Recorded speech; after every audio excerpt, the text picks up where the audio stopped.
నా నా పేరు అడ్వకేట్ ఎస్విపి యాదవ్. నేను జర్నలిస్ట్, బీజేపీ నేషనల్ వాలంటీర్. ఈ వేదికను అలంకరించిన పెద్దలందరికీ నమస్కారం. అయితే సబ్జెక్ట్ ఏమంటే ఇక్కడ ఓన్లీ టీడీపీ గురించి మాట్లాడుకున్నారు. ఆల్రెడీ టీడీపీ గురించి 2 కేసులు వేయడం జరిగింది, నోటీసులు పంపించాము. దీంట్లో చంద్రబాబు నాయుడు గారు A5 ఉంటారు, పవన్ కళ్యాణ్ గారు A4 ఉంటారు. నేను వాళ్ళకి పదే చెప్తున్నా, 2003లో టెంపుల్ ముందున్న 1000 కాల మండపాన్ని చంద్రబాబు నాయుడు గారు అప్పుడు సీఎం దాన్ని తీసేశారు. అప్పుడు ఏమన్నా అంటే ఆయన అది పడిపోతుంది దాని తీసేశాను. అప్పుడు నేను కూడా చిన్నవాడిని, అంత నాలెడ్జ్ లేకుండా. మళ్ళీ నేను ఎంక్వైరీ చేస్తే యాజ్ అడ్వకేట్ గా ఆయన మీటింగ్లు పెట్టుకోవడానికి తీశాడు అనేది తెలిసింది. ఇప్పుడు నేనేమంటున్నా అంటే 5038 కోట్లు ఎక్కడెక్కడ బ్యాంకులో ఉన్న క్యుములేట్ చేసి పెట్టామన్నారు చంద్రబాబు నాయుడు గారు. ఆయన చైర్మన్ గారు ఇద్దరు చెప్పారు. నేనంటున్నా ముందు టెంపుల్ మీద ఉన్న 1000 కాల మండపం కట్టండి, తర్వాత దేశంలో ఉన్న ఏ స్టేట్ లో గుళ్ళు కట్టాలో అవన్నీ మీరు చూసుకోండి. ముందైతే అక్కడనే చెప్పడం జరిగింది. ఇది ప్రైవేట్ ఆఫీస్ లో ఉంది, ఆల్రెడీ కేసు కూడా అక్కడి నుంచి వచ్చి ఉంది, స్టిల్ పెండింగ్ అది. తర్వాత ఇక్కడ ఏమైందంటే మనము జీవో 746 గురించి చాలా ఉద్రేకంగా మనం ముందుకు పోవాలా, డైలీ దినచర్యగా పెట్టుకొని దీన్ని ఇంప్లిమెంట్ చేసుకోవాలా. అప్పుడే మన పుణ్యక్షేత్రానికి మనం ఆనవాళ్ళు ఇచ్చినట్టు ఉంటుంది. తర్వాత ఈ తిరుమల తిరుపతి అండ్ తిరుచానూరు ఈ పుణ్యక్షేత్రాన్ని దివ్యక్షేత్రంగా మనం చేయాలా. తర్వాత వీళ్ళు మన గవర్నమెంట్ హాజీకి తర్వాత జెరూసలేం పోనీకి సబ్సిడీస్ ఎట్లా ఇస్తారో అదే విధంగా మనకు థాయిలాండ్ లో, కంబోడియాలో, మలేషియాలో, శ్రీలంకలో ఎన్నో హిందూ టెంపుల్స్ ఉన్నాయి. అక్కడ మన హిందువులంతా పోవడానికి కూడా సబ్సిడీ ఇవ్వాలి కంపల్సరీ. ఎవరి డబ్బు అది టీటీడీ డబ్బు ఉంటుంది, ఒకటి ఇక్కడ టీడీ డబ్బు, అక్కడ ఒకటి రామాలయం డబ్బు, నార్త్ లో ఈ 2 దాంట్లో ఇవ్వాలి. అది ఇంప్లిమెంట్ కావాలి. దీని గురించి ప్రతి ఒక్కరు డైలీ దినచర్యగా పెట్టుకొని ఏదో సోషల్ మీడియాలో రావాలి, అప్పుడే మనం ఇంప్లిమెంట్ చేయగలుగుతాం. తర్వాత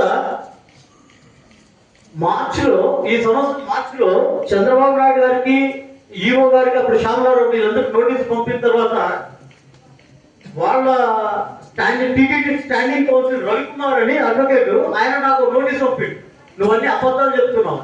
దానికి నేను ఒక రిప్లై ఇచ్చిన తర్వాత ఆయన గాయపై పెట్టి ఎవరు లేదు. ఇప్పుడు రీసెంట్ గా అనిల్ కుమార్ సింఘాల్ అని ఐఏఎస్, ఆయన ఈఓ, ఇప్పుడు ప్రెసెంట్ ఈఓ, మొన్న నాకు నోటీస్ పంపాడు.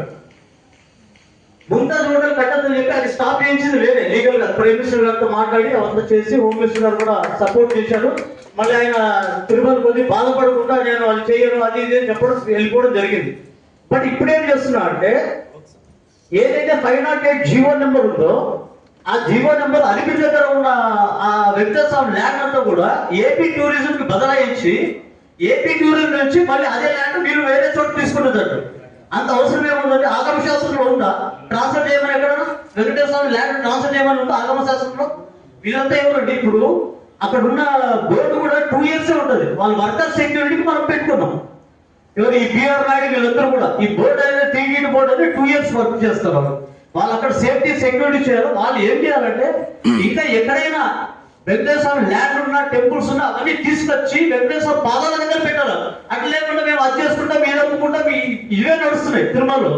దీని గురించి ఫైట్ చేస్తే ఆయన అనిల్ కుమార్ సింఘాల్ గారు నాకు ఏమి నోటీస్ పంపాడంటే, మేము ఆ ల్యాండ్ని 20 ఎకరాల ల్యాండ్ మేము ఏపీ టూరిజంకి ఇచ్చినాము, నువ్వు వాళ్ళ మీద కేసు వేసుకుంటావు, వాళ్ళతో ఫైట్ చేస్తావు, ఏం చేస్తావు తెలియదు, మాకు సంబంధం లేదు, నువ్వు మాకు ఏం పంపదు లెటర్స్ ఇచ్చేస్తూ నువ్వు ఆ ఏపీ టూరిజంతో మాట్లాడుకోని ఆయన రిప్లై ఇచ్చారు.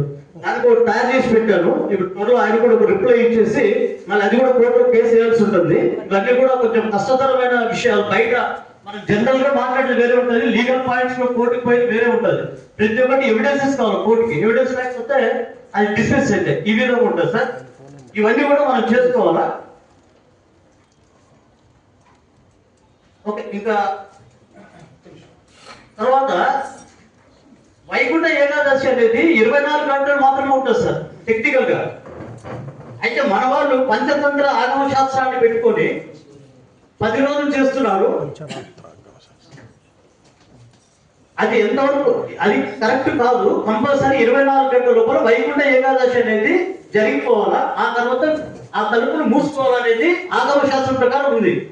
ఇప్పుడు రీసెంట్ గా ముందున్న ఆయన టీటీడీ చైర్మన్ వైవి సుబ్బారెడ్డి గారు ఏం చేశారంటే ఒక 25 మంది సీట్స్ తీసుకొచ్చి వాళ్ళు వైష్ణవ మతం సంబంధించిన వాళ్ళు తీసుకొచ్చేసి వాళ్ళు శ్రీరంగంలో వచ్చేసి పంచరత్న ఆగమ అని ఉంటది, దాంట్లో 10 రోజులు చేస్తారు.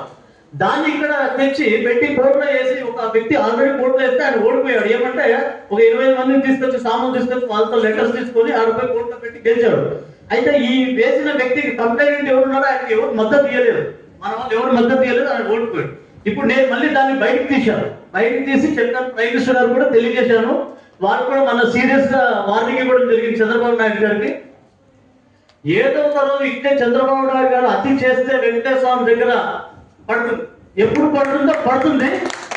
ఏం చేయలేడు ఆయన, ఆయన ఆస్తులు ఏమి పనికిరావు, ఆయన ఐశ్వర్యం ఏం పనికిరావు. వెంకటేశ్వర స్వామి జోలిపోతుంది నేను కళాగట్టిగా చెప్తున్నా. ఆయన వింటలేడు. ఆయన పొద్దున్న లేస్తేనే వెంకటేశ్వర స్వామి ఎట్లా సొమ్ము ఎట్లా దోచుకోవాలా, ఎక్కడ పెట్టుకోవాలా. తర్వాత ఇప్పుడు అక్కడ ఆంధ్రాలో ఒకటి 260 కోట్లతో వెంకటేశ్వర స్వామి టెంపుల్ పెట్టాడు. ఆ టెంపుల్ పెట్టింది ఊరికే కట్టింది మన ఓపెన్ అయింది, ఊరికే కాదండి. ఇక్కడ ఉన్న పరకామాన్ని తీసుకుపోయి అక్కడ పెట్టుకోవాలి, ఎక్కడ ఆంధ్రాలో పెట్టుకొని మొత్తం డబ్బంతా దోచుకోవాలనేది చంద్రబాబు నాయుడు గారి ప్లాన్. దీన్ని మనం ఎంతైనా ఖండించాలో, దాని గురించి పని చేయాలి. ఇవన్నీ చేయాలంటే మనకు జీవో 746 అని ఉంది కదా, దాన్ని మనం సాధించుకోవాలి సార్. మెయిన్ అది దినచర్యగా పెట్టుకోవాలి. మనం పెట్టుకుని అందరూ సోషల్ మీడియా మాకు కావాలి, జీవో 746 కావాలి. ఎప్పుడైతే ప్రెసెంట్ పెడతామో ఆటోమేటిక్ అందరికి తెలుస్తుంది. ఈ విషయం మీద ప్రైమ్ మినిస్టర్ గారు కూడా రిపోర్ట్ పంపిస్తాను నేను త్వరలో.